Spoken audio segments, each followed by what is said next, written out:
Hello and welcome to the walkthrough for my 14th Secure Copy Challenge, which is a race condition. And this one, in my opinion, is the most difficult challenge I created so far.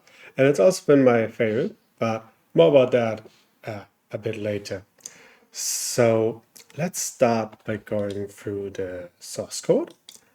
So you can see we have a bunch of imports, and then we have this part here, which is simply initializing the database and creating a table accounts and adding in two values. So we have now user 1 with 1,000 euros on their balance and user 2 with the same. And the reason we're doing this is simply because I don't want to have like a fully grown database. I just want a really simple challenge, but this would be like a proper database in a production app, right? Okay, let's move on. Let's talk about the simpler route first, which is this one here. So what do we have? We have a get balance with the ID, and this is something that's always interesting for me if you've been watching my videos, right? Because the ID here, which is that one, so this one and this one is the same, comes directly from the request, meaning that a user or an attacker can control this value. All right, and the ID is used for the SQL query, which takes the balance from the account identified by the provided ID. And if we don't get anything from the database, then we say invalid account. So say I provided an account ID that doesn't exist, right?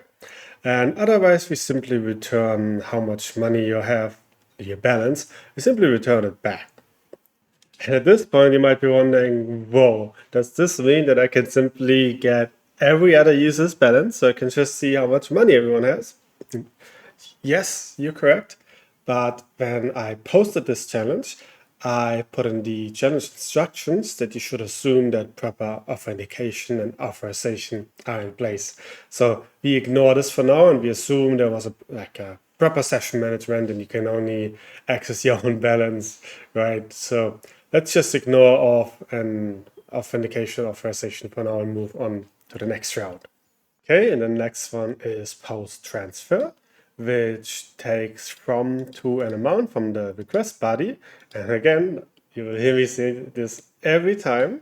Request dot is when I pay a lot of attention because these are values that I, as an attacker, can inject into the application. I can control this, and this is my entry point into the app. So, okay, so we take from to an amount. So basically from is so this is a transfer function, right? And from is the user to take money from, to is the user to send the money to, and amount is just how many euros we're gonna send. And then there's a little bit of validation, making sure it's a number, making sure that we're not sending a negative amount. And this is something that I actually just put in today because there's quite a funny bug where you can send a negative amount, right? And if Adam sends minus 5 euros to Eve, the 5 euros would have been subtracted from Eve and added to Adam's balance. And that's obviously quite funny. And I thought I'm just going to get rid of it. I think someone mentioned it when I posted the challenge originally. So I think I just left it in there because I thought it was quite funny. But now it's fixed. So it's not gonna be there anymore.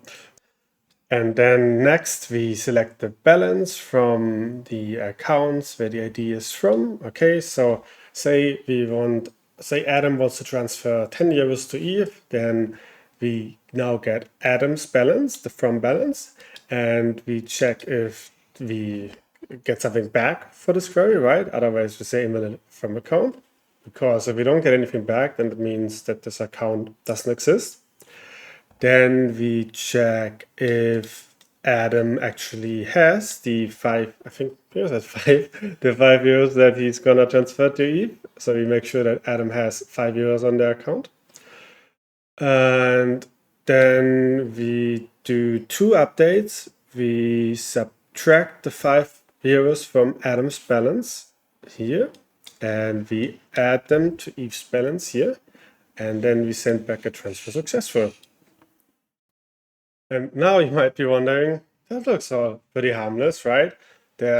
I mean, there's a lot of SQL queries, but they're not exploitable to SQL injection because they're using prepared statements, right? They're all correctly parameterized. So you might be wondering, what's going wrong here? And this is why I love race conditions, because in my opinion, or at least for me, I can't look at code and intuitively understand race condition. Like if this would be vulnerable to SQL injection, I would see it immediately. It would just stand out, right? But that's not the case for a race condition. It just doesn't intuitively stand out, which is why I really, really like a race condition. So how can we spot a race condition then? So there's obviously multiple types of race conditions, but let's start with the one that we're talking about right now, which is a time of check, time of use race condition. And I'm gonna tell you what the race condition is first, and then I give you an idea how you could spot this in code. So if you look at this query here, this is really important because this is where we make sure that Adam actually has the funding to send the money to Eve, right? Because in this example, and I should have said this in the beginning, this is also part of the instruction, overspending is not allowed. So if Bob has 10 euros in the account, he can't get negative. They're not allowed to, right?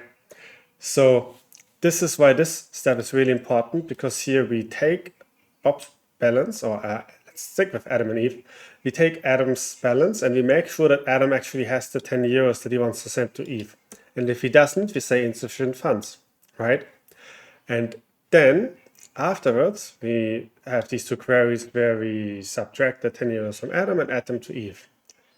But there's like a really small time window between where we actually check if Adam has the funds and where we then subtract the funds from Adam's balance, right?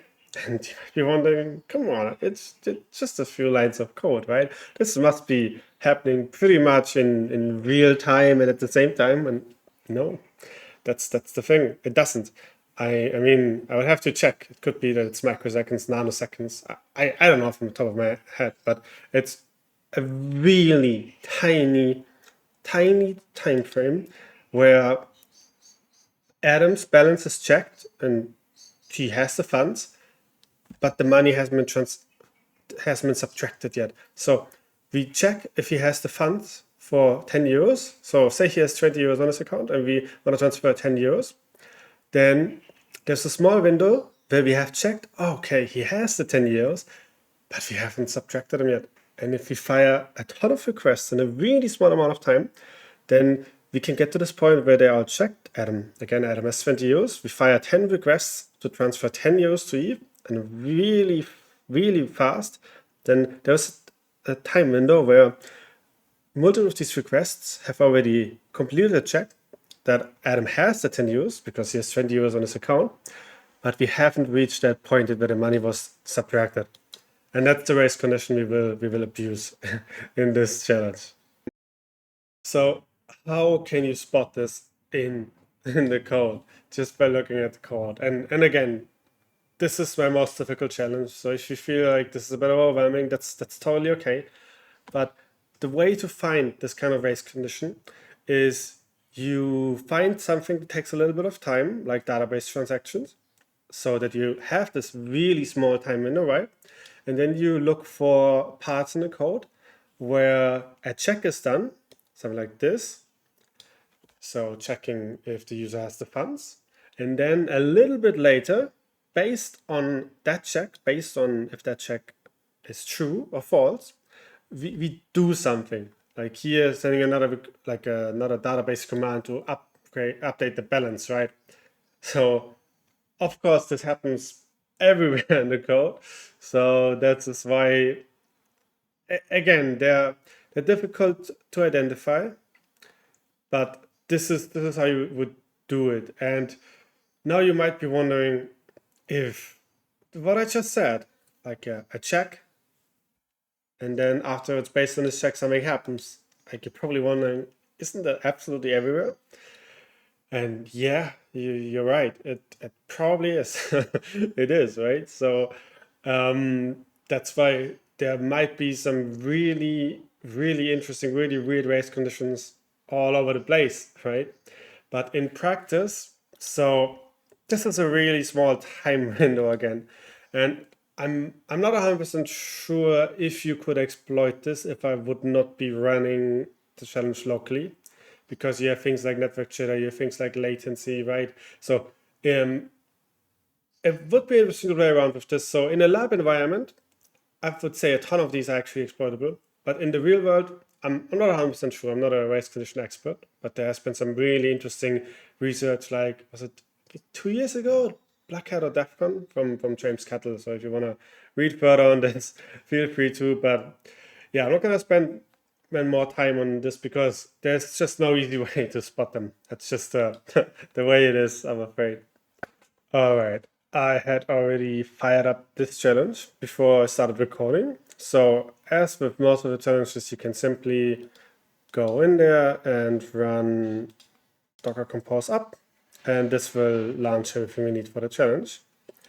And now let's go into Burp Suite and interact with this app.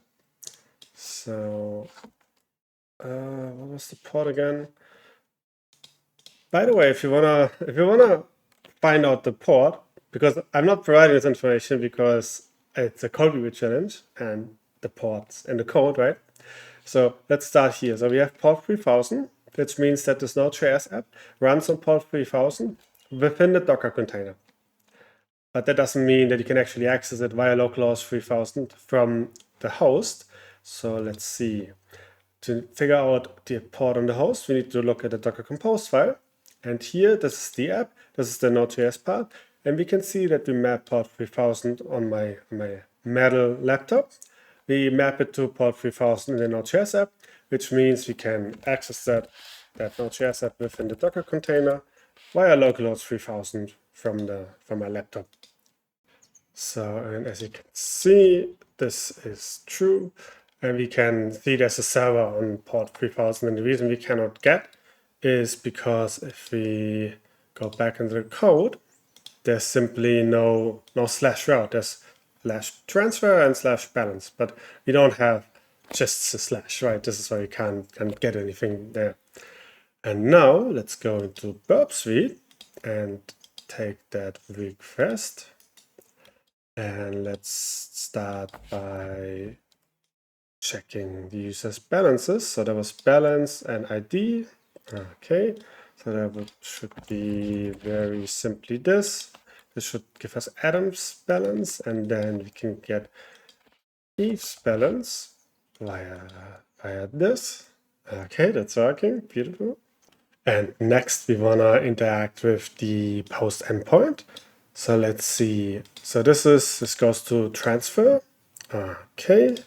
So we want to go back into Burp Suite and let's get another request, and let's make this a post request, and let's get rid of all of this because we don't need anything else. And since this is a Node.js app, like a JavaScript app, the content is probably gonna be JSON, which stands for JavaScript Object Notation, right? And let's see, what do we have? We have these three. We have from to an amount. Okay, so that means since it's a JSON, it's probably gonna look like this. So we send from Adam to Eve and 10 euros. And let's see if that worked. Oh, that didn't work because that's not correct. That should be post transfer, and transfer successful. And now we should see 990 euros for Adam and 1010 euros for Eve. Perfect. And now I'm going to show you how to exploit this. So what we want to do now is say we want to send, say, 500 euros 10 times from Adam to Eve in a really short amount of time, right? So we want to overspend now. We want Adam's balance to be negative. That's what we want to do. So let's get this request here and add it to a group. Let's call this group overspend. And oh, I just see, I was looking at the recording in OBS and you can't see that I'm creating a new crew. That's interesting, but that's what I just did. So I have to take my word for it. So, and we want to send 500 euros, and let's do this 5 times. And now there's a really cool feature built into Repeater where you can send these requests really quickly. And I'm not talking about writing a Python script that's multi-threaded and sending 5 requests at the same time in each thread. No, I'm talking about like black magic fast, right? And for this, we need to change how we send them, and we want to send them in parallel. And again, you can't see this, but what I'm going to do is I'm clicking here on this orange button that goes down, and then I'm clicking on send group in parallel, last byte sync. That's what I'm currently doing here. And the reason you probably can't see this is that I'm not showing my whole screen. I'm only showing Burp. So apologize for that. Apologies for that. So, but that's what I'm doing. I just clicking here and I just changed this from send to send group in parallel. That's all I just did. And now we're gonna send all these 5 requests really quickly to transfer 500 from Adam to Eve. And let's do that. And let's hope that the demo gods are aligned with us, because this isn't guaranteed to work, right? This only works, again, let me go back to the source code. This only works if at least 3 of these requests, because, oh no, Bob has 990, Adam has 990 euros now. So that means if 2 of these requests go through, 500, 500, Bob has already overspent now. So if from these 5 requests, if at least 2 reach that point where they are sent so quickly that, since Adam now has 990 euros, if we have at least 2 requests that reach that point where they are checked if Adam has the 500, which he has in the beginning because he has 990 euros, right? And if at least 2 requests come fast enough that they are checked before they are subtracted from Adam's balance, then Adam will overspend. And this is not guaranteed, so I'm gonna do this now. And if it doesn't work, I'm not gonna edit it out. Just want you to know it's not guaranteed. So let's just pray that the demo gods are aligned with us. So let's go back into Burp and fire this up. Okay, and if it worked now, Adam will have a negative balance. So let's hope for the best. Yes, and that worked. Nice. So now Adam has minus 1510 and Eve has 3510. So we were able to actually overspend. All right, so before we talk about the remediation, I would like to take a quick moment to talk about the Leotrace community. So you may have seen me raving about that community on LinkedIn. And there's something specific I want to show you, which is the event section. And just this week, we had a live secure code review plus Ask Me Anything event, which is where we talked about that race condition as well. This is why I decided to record it now. And on top of this, I shared some basic methodology on how to trace through code. So yeah, if you like that kind of content, if you have any questions for me, if you want me to do what I'm doing right now live, sort of in a more interactive way and just a bit deeper, a little bit more time, I plan to do these kind of events once a month. But you have to be a member of the Leotrace community, but everything's free, right? So yeah, if you like Secure Code Review, please consider joining the Leotrace community. There's some really, really cool stuff in there. Okay, now let's talk about the remediation. So let's go back to VS Code. And in there, I've already provided a solution. And if you look at this, then the main difference compared to the vulnerable code is that this code is using transactions. So what is a transaction? Let's forget cybersecurity for now and let's think about a bank, right? Because this is obviously like a really small mocked banking application, right? We're transferring money from A to B. And let's go back to the vulnerable code for a moment.